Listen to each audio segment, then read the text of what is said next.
உடலெங்கும் காயத்தோடையும் முகம் முழுசும் பெருமிதத்தோடையும் ஸ்காட்லாந்து அரசர் டங்கினுக்கு முன்னாடி போர் வீரன் ஒருத்தன் நின்றுட்டு இருந்தான். அவன் எல்லையில நார்வே நாட்டோட நடந்த போர்ல அவங்க நாடு வெற்றி அடைஞ்சதையும் அதுல வீரமாவும் உக்கிரமாவும் போர் புரிஞ்ச தளபதிகள் மேக்பெத் மற்றும் பேங்கோவை பத்தியும் சொல்லிட்டு இருந்தான். குறிப்பா தளபதி மேக்பெத்தோட வீர விளையாட்டையும் அவர் வாழ்வீச்சுல எப்படி எதிரிகளோட தலை உருண்டு ஓடிச்சுகளையும் விவரிக்க அரசர் எல்லை இல்லாத பெருமிதம் அடைஞ்சாரு. இந்த சம்பவத்தை அங்க இருந்தவங்க யாருக்கும் தெரியாத விதத்துல இன்னும் 3 ஜோடி கண்கள் பார்த்துட்டு இருந்துச்சு. அந்த கண்கள் எதிர்காலத்தை துல்லியமா கணிக்கக்கூடிய சூனியக்காரிங்களோட கண்கள். இதே நேரத்துல மேக்பெத்தும் பேங்கோவும் படைகளை பின்னால வர சொல்லிட்டு 2 குதிரையில தனியா தலைநகரை நோக்கி வேகமா வந்துட்டு இருந்தாங்க. வர்ற வழியில ஒரு அடர்ந்த காடு. திடீர்னு அவங்க முன்னாடி ஏதோ உருவங்கள் நின்றுட்டு இருக்கிறத கவனிச்சவங்க பக்கத்துல போய் பார்த்தா அங்க சுருங்கின தோலோடையும் நீளமான தாடியோடையும் 3 கிழவிங்க எதையோ பத்தி விவாதிச்சுட்டு இருந்தத பார்த்தாங்க. மேக்பெத்தும் பேங்கோவும் அவங்கள பார்த்து நீங்க யாருன்னு சந்தேகத்தோட கேட்க அவங்க நாங்க நாளைக்கு நடக்க போறதெல்லாம் இன்னைக்கே சொல்லும் திறன் படைச்சவங்க என்னும் இப்போ மேக்பெத்தோட எதிர்காலத்தை பத்தி தான் பேசிட்டு இருந்தோன்னு பதிலளிச்சாங்க. அதுக்கு ஏன் எதிர்காலத்தை பத்தி நீங்க ஏன் பேசணும்னு மேக்பெத் கேட்க உங்க எதிர்காலம் தான் இந்த நாட்டோட எதிர்காலம்னு பதிலளிச்சா இன்னொரு சூனியக்காரி. இந்த பதில் அந்த 2 தளபதிகளுக்கும் இன்னும் குழப்பத்தை ஏற்படுத்தவே மேக்பெத்தோட எதிர்காலத்தை பத்தி உரைக்க தொடங்கினாங்க. மேக்பெத் இன்னும் கொஞ்ச நாள்ல கவுடரோட அதிபர் ஆவார்னும் அதோட இந்த ஸ்காட்லாண்டோட மன்னனாவே இன்னும் கொஞ்ச நாள்ல முடிசூடுவார்னும் அவருக்கு அப்புறமா பேங்கோவின் வழிகாட்டுதலோட பேர்ல புதிய ஆட்சி தலைக்கும்னு சொல்லிட்டு மறைஞ்சாங்க அந்த சூனியக்கார கிழவிங்க. பேங்கோவுக்கு இந்த ஆருட மேலெல்லாம் கொஞ்சம் கூட நம்பிக்கை இல்லை. ஆனா இது மேக்பெத்தோட மனசுல ஆசத்திய மூட்டி விட்டுச்சு. மிச்சம் இருந்த பயணம் முழுசும் அவன் இந்த ஆருடத்தை பத்தி யோசிச்சுக்கிட்டே நாட்டுக்கு வந்து சேர்ந்தான். வெற்றியோட வந்த தளபதிகளுக்கு ஊர் முழுக்க வரவேற்பு. ரொம்ப சந்தோஷத்தோட இருந்த அரசர் போர்ல இறந்த கவுடர் பகுதியின் அதிபதிக்கு அஞ்சலி செலுத்திட்டு அங்க அதிபதியா இனிமேல் மேக்பெத் செயல்படுவார்னு அறிவிச்சாரு. என்னடா இது, சூனியக்காரிங்களோட ஆருடத்துல ஒண்ணு இவ்வளவு சீக்கிரத்துல நிறைவேறினதை கொஞ்சமும் எதிர்பார்க்காத மேக்பெத் மனசுல அடுத்த அரசன் நான் தாங்கிற எண்ணம் சூறாவளியா வீச ஆரம்பிச்சது.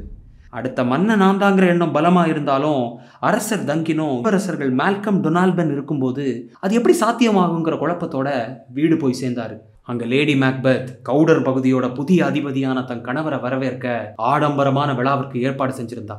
விழாவில் தன் கணவன் குழப்பத்தோட இருக்கிறத கவனிச்சவ அவனை தனிமையில கூப்பிட்டு என்னன்னு விசாரிக்க நடந்தது எல்லாத்தையும் சொன்னான் மேக்பெத். மனசுல நினைக்கிறதெல்லாம் எப்படியாவது நிறைவேற்ற திறன் படைச்ச லேடி மேக்பெத் தன் கணவன் உறுதியா இந்த நாட்டோட அரசன் ஆவான்ங்கிறத முழுசா நம்பினதோட அரசியாவே கற்பனை செய்ய ஆரம்பிச்சா. ரொம்ப அரிதான வாய்ப்பு அவங்களுக்கு கிடைச்சிருக்குன்னும் நாமளும் அதை அடங்கி என்ன சூழ்ச்சி வேணாம் செய்யலான்னும் எந்த ஒரு அரசியல் மாற்றமும் சூழ்ச்சி இல்லாம உருவானதே இல்லைன்னும் என்னென்னமோ பேசி அவளோட கொடூரமான திட்டத்துக்கு மேக்பெத்தை உடன்பட வச்சா. அந்த திட்டம் என்னன்னா கவுடர் பகுதியோட அதிபரா மேக்பெத் பதவி ஏற்கிற விழால கலந்துக்கிற அரசரை மேக்பெத்தோட விடுதியிலேயே வச்சு கொல்றது தான். மேக்பெத்தோட பதவியேற்பு விழாவில் கலந்துக்கிறதுக்கு மன்னருக்கு அழைப்பு விடப்படுது. மன்னரும் மேக்பெத்தோட விடுதிக்கு வர்றாரு.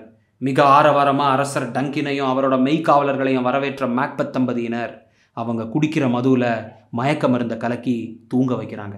அரசனை தூக்கத்திலே ஒரு கூரிய வாளால் வெட்டி கொண்ட மேக்பெத் மயக்கம் கலைஞ்சி எழும்பின காவலாளிகளை மன்னரை பாதுகாக்க தவறிட்டாங்கங்கிற குற்றத்துக்காக அவங்களையும் கொன்னான்.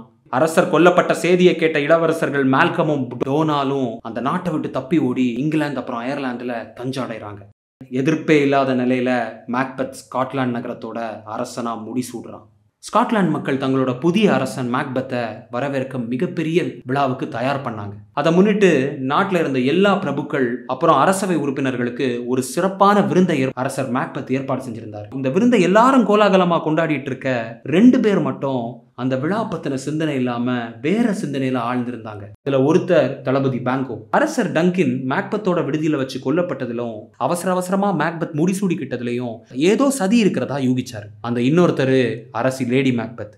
அதுக்கு காரணம் அந்த சூனியக்காரிங்க சொன்ன 3வது ஆருடம். மேக்பெத்தோட அரசுக்கு தளபதி பேங்கோ இடையூறா இருப்பாருங்கிறதே அதோட உள்ளர்த்தம்னோ எப்போ வேணாலும் பேங்கோ எதிரியா மாறலான்னு புரிஞ்சுக்கிட்ட அரசி மேற்கொண்டு செய்ய வேண்டிய நடவடிக்கைகளை யோசிக்க ஆரம்பிச்சா. இந்த நிலையில தளபதி பேங்கோ முன்னாள் அரசரோட சாவு பத்தி விசாரிக்க ஆரம்பிக்கிறாரு. இதை தெரிஞ்சுக்கிட்ட லேடி மேக்பெத் துணையோட கூலிப்படையை அனுப்பி தளபதி பேங்கோவை குடும்பத்தோட கொல்ல சொல்றான்.